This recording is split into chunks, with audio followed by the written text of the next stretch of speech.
Bonjour à tous, bienvenue dans cette nouvelle édition du quart d'heure de célébrité, l'émission qui donne la parole à celles et à ceux qui gagnent à être connus. Aujourd'hui, quart d'heure de célébrité de Philippe Randa. Bonjour. Bonjour. Alors, je vais présenter Philippe Randa et nous passerons au sujet pour lequel je l'ai invité. Alors Philippe Randa, vous êtes écrivain, éditeur, chroniqueur politique et ancien auditeur de l'IHEDN, l'Institut des hautes études de défense nationale. Vous êtes l'auteur d'une centaine de livres, mais oui, c'est possible, dont de nombreux romans policiers, de science-fiction et de politique-fiction, ainsi que de documents contemporains sur la littérature, la police, les homosexuels, la politique, la Seconde Guerre mondiale, etc. etc.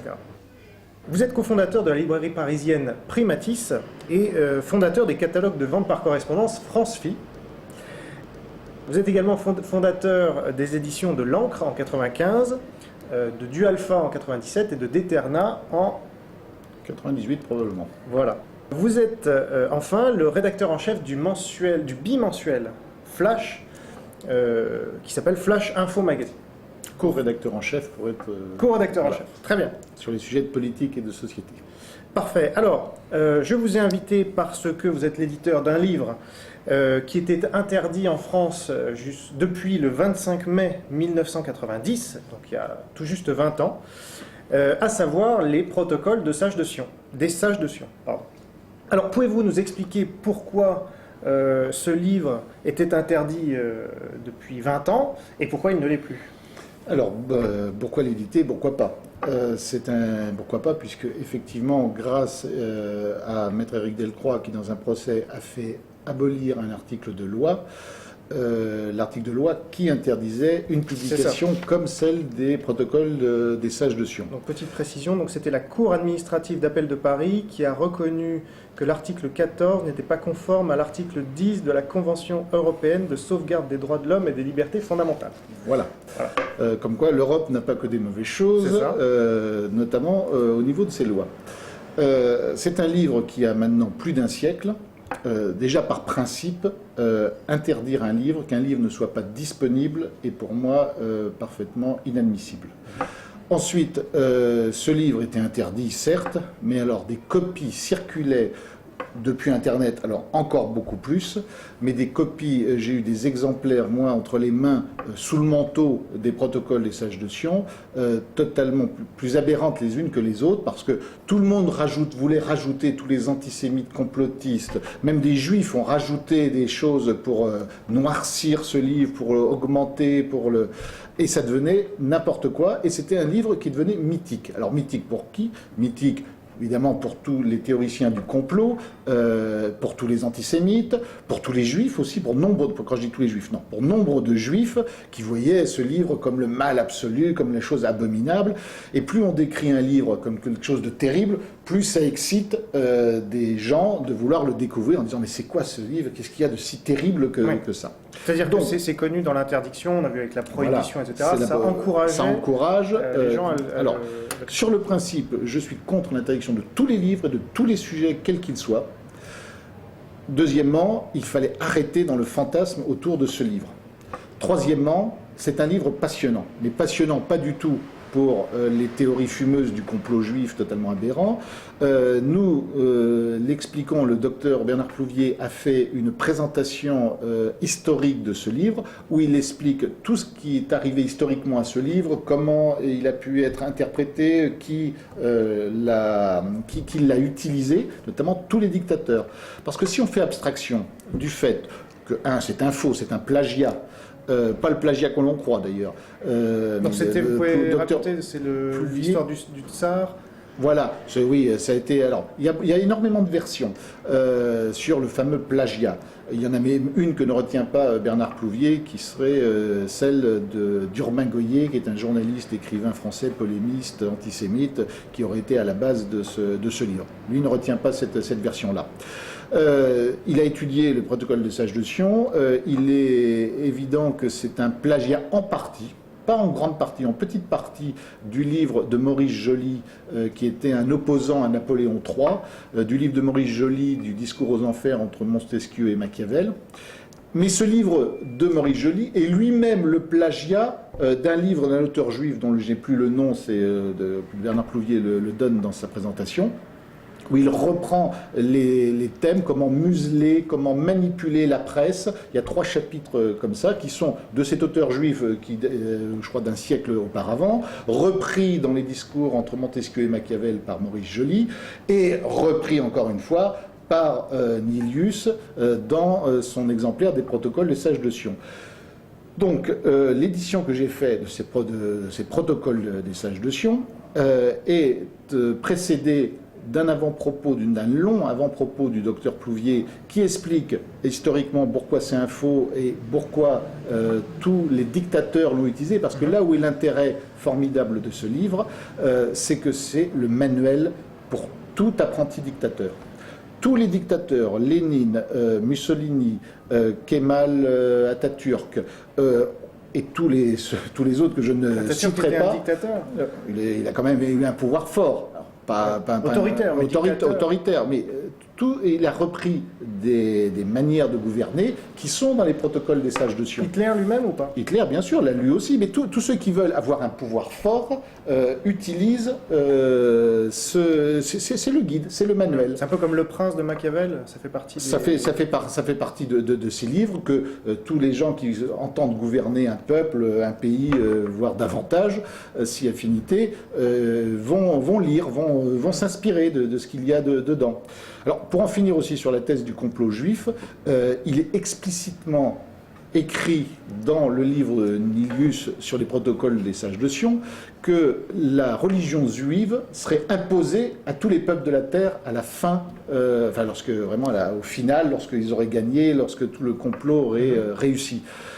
Pour tous les tenants du sionisme, de la race élue, du peuple élu et tout, il est bien évident qu'un juif ne peut pas écrire une chose comme ça.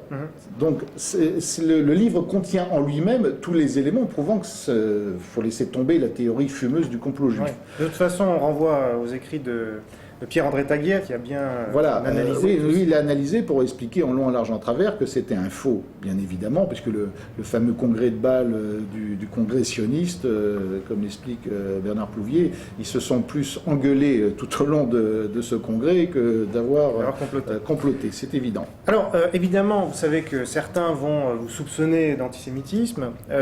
Mais étonnant, ça. Oui, mais vous nous avez expliqué qu'en gros, vous avez publié ce livre pour la liberté d'expression avant tout. Est-ce qu'il y a d'autres raisons ? D'autres raisons, c'est un livre que beaucoup de gens réclamaient pour le lire par curiosité. Donc pourquoi pas ? Pourquoi avoir peur ? Moi, je suis pas du tout un mystique, c'est-à-dire je n'ai peur d'aucun écrit, je n'ai peur d'aucune religion, d'aucun mouvement politique. Je les approuve, je les combats, ou peut-être, mais j'en ai pas peur. Moi, ça ne m'a pas rendu antisémite que de lire le fameux complot fumeux des protocoles des sages de Sion. En revanche, ce qui m'a passionné en lisant ce livre aussi, c'est qu'il est expliqué donc effectivement que pour toute dictature, on retrouve dans toute dictature les mêmes éléments en fait. Les gens veulent museler la presse, veulent pervertir les mœurs, c'est-à-dire les changer pour que les gens soient malléables. Et on en arrive à cette conclusion aussi que ce qui est en train de se produire avec la mondialisation, c'est finalement une chose qui est parfaitement expliquée dans les protocoles des sages de Sion. Cette mondialisation, cette uniformisation de tous les régimes politiques, de tous les régimes financiers, de tous les peuples, on ne veut plus de frontières, on ne veut plus rien, c'est ce qui est expliqué parfaitement dans les protocoles des sages de Sion. Sans qu'il y ait derrière cela le moindre complot ethnique ou religieux. Parce qu'on va vous dire, mais c'est justement la preuve que les juifs sont derrière, etc. etc. Ah bon, ça part vite. Pourquoi il n'y a que les juifs qui prônent la mondialisation ? Non, c'est vrai. Alors, il y en a sûrement qui sont dedans aussi. Ah oui, ça je vous le confirme, de toute façon. Alors, ce livre a été interdit, je l'ai dit, par arrêté ministériel le 25 mai 1990. C'était 12 jours après la loi Guesso, qui a été votée, qui n'a pas été votée d'ailleurs, qui a été entérinée le 13 mai 1990. Est-ce que vous diriez qu'il y a un rapport entre les deux ? Alors je ne savais pas que c'était fait, j'avais pas fait le rapprochement entre les deux dates, donc vous me le faites réaliser. Je me rappelle moi bien des années 90, et pour cause, c'était une époque quand même où l'hystérie politique, anti-antisémite, anti-antiraciste, anti-Front National notamment, était un point culminant. Le Front National, puisque vous en parlez, atteignait un point des scores énormes, continuait de progresser sans arrêt, et il fallait par tous les moyens possibles arrêter sa progression. Je pense qu'on a jugé utile d'interdire ce livre qui donc jusqu'en 1990 était à la disposition. Je ne sais pas si on le trouvait facilement, parce que je ne veux pas qui l'éditait à l'époque. Il était permis, il était autorisé. Ouais. Donc je pense que ça a participé. Vous savez, j'ai eu la liste des livres interdits pour des raisons politiques, historiques, religieuses et tout ça. D'abord, il y en a relativement peu, contrairement à ce qu'on Une quarantaine, non ? Moi, je pensais un peu moins, mais je ne suis pas un spécialiste dans le truc. Et j'ai vu des titres dedans, des choses totalement aberrantes. C'est-à-dire des discours de dirigeants du Troisième Reich que j'ai lus. Ils étaient interdits, c'était intéressant de les lire. Ouais. Et je ne comprends toujours pas pourquoi ils étaient. Cela était interdit, ils ne parlaient pas des Juifs, ils ne parlaient pas de l'Holocauste, ils parlaient de rien. Pourquoi interdire ça? Alors, vous voulez mon avis, je vais vous le donner. Tout simplement, certaines associations ont besoin de prouver qu'elles font des choses, justifier leur subvention, et donc elles font interdire des livres. Alors, des livres connus comme les Protocoles des Sages de Sion, des discours totalement sans intérêt polémique ou scandaleux, mais c'est parce que c'était un dirigeant du Troisième Reich. On s'imagine qu'un discours du Troisième Reich publié il y a 60 ans, ça va bouleverser la République. La République est en danger. Alors, donc, on interdit un discours... Et il faut rappeler qu'on a publié récemment, assez récemment, le journal de Goebbels, qui est une mine vraiment d'informations pour tout historien, pour tout citoyen qui s'intéresse à cette période de l'histoire, donc on ne comprend pas vraiment. Alors vous me tendez la perche avec ces associations antiracistes que moi j'appelle les Belles âmes ou le camp du bien. Moi j'appelle les professionnels de l'antiracisme, sonnant et trébuchant. Très bien. Comment vous estimez que ces Belles âmes n'aient pas dénoncé l'interdiction d'un livre, mais au contraire aient contribué à l'interdire, parce que écoutez, il y a un autre, les autodafés par exemple. Il y a un autre livre célèbre qui fait fantasmer beaucoup de gens, enfin, surtout ceux qui ne l'ont pas lu. C'est le fameux Mein Kampf d'Adolf Hitler, qui a été imposé par la LICA à l'époque, avant-guerre, pour qu'on sache exactement ce qu'allait faire Hitler, le régime nazi. C'est-à-dire ils ont fait pression et ils ont milité pour que ce livre soit publié, pour que les Français sachent ce qu'allait faire Adolf Hitler. Très bien d'ailleurs. Voilà. Et ce sont les mêmes qui, 40 ans après, puisque le livre a été publié dès l'accession, quasiment, je crois, la première édition française, doit être sinon en 33, je crois en 34, très rapidement, et par le même éditeur qui a tout continué à le publier, même pendant la guerre. Pendant la guerre, il a commencé par se faire arrêter par les Allemands. À ce moment-là, il a dit, attendez, moi j'ai fait ça pour répandre la parole du Führer. Ah, très bien. Mais en 44, évidemment, on est venu lui dire, vous avez publié Mein Kampf. Et il a dit, ah oui, mais j'ai fait ça, attendez, moi, dès 1933, avec la caution de la LICA, pour dénoncer, alerter l'opinion. Ah, très bien, donc il s'en est sorti des deux parties. Puis il a continué à le publier. C'est un livre qui est publié, qui est toujours diffusé normalement et tout. Mais dans les années 80, il a fallu que la LICRA, entre autres, fasse campagne en disant, c'est scandaleux, vous vous rendez compte, on continue de diffuser Mein Kampf, alors que c'est eux qui avaient voulu le faire éditer. Alors ils ont fait rajouter une première page pour rappeler les atrocités du régime nazi. C'est ça, parce qu'on les avait un peu oubliés. Donc ça veut dire que, oui, on les oublie facilement, on n'en parle jamais. On n'en parle jamais. Donc à partir de là, c'est quand même terrible ces associations qui interdisent, poussent à l'édition quand ça les arrange, quand ils ont besoin de faire parler d'eux, de faire des actions, voilà. Bah oui, alors, et effectivement, ce sont des associations qui disent, qui affirment se battre contre l'intolérance, pour la liberté, mais qui trouvent tout à fait normal d'interdire des livres. Et alors, on pourra noter, puisque vous en parlez, que Mein Kampf tombera dans le domaine public en 2012. Alors là, on attend les réactions des associations, puisque, en effet, ça va être la parole du Führer dans tous les coins de rue. Bah oui, c'est surtout que ça va avoir un grand impact sur la jeunesse d'aujourd'hui. La parole du Führer d'il y a, je sais pas, ça fera quoi? Ça fera plus de 75 ans. Donc. Et encore, il l'avait écrit 30 ans avant. Alors, mais comment on peut, avec des livres vieux de près d'un siècle, plus d'un siècle pour certains, continuer à faire fantasmer les gens là-dessus? Bien sûr. Et alors maintenant, je rebondis sur ce que vous disiez. J'allais être accusé d'antisémitisme. Oui, forcément, parce qu'en France, il n'y a que ces professionnels de l'antiracisme qui ont le droit de parler du sujet. Si on n'est pas un professionnel de l'antiracisme, si on n'est pas adhérent de leur association, si on ne va pas dans le sens que ces associations entendent donner, on est automatiquement antisémite. Et là, pour l'instant, vous n'avez pas eu raciste, parce qu'on parle des juifs, parce que c'est le sujet. Mais pour l'instant, vous n'avez pas eu d'ennui particulier? J'ai aucun ennui. Peut-être suite à cette vidéo, qui sait? Peut-être. Je crois que tout le monde n'apprécie pas ce que je fais. Mais là, bon, en l'occurrence, je suis quelqu'un qui ne me cache... D'abord, c'est légal, je ne fais jamais rien d'illégal. Donc ça, c'est la première chose. Pourquoi je ne fais pas des choses illégales? Parce que je suis quelqu'un qui suis respectueux des lois, même quand les lois me déplaisent. Je peux combattre des lois, mais j'estime qu'il n'y a pas à ne pas respecter les lois. C'est ça. Vous êtes légaliste? Je suis légaliste de fait, je n'ai pas une vocation de martyr. Et puis, il y a des gens qui peuvent se permettre de transgresser les lois à qui on ne dit rien, qui on laisse faire. Mais il y en a d'autres qui, je ne pense pas être en mesure de pouvoir transgresser les lois. On soutient. Si on parle des clandestins sans écoutez, moi je préfère faire des choses légales, expliquer pourquoi je les fais, ne rien faire d'illégal. Donc on peut chercher dans mes activités et tout, on ne trouvera rien. Mais on n'y manquera pas. Bien, alors, trêve de plaisanterie. Ce n'est pas une plaisanterie, je ne fais rien d'illégal.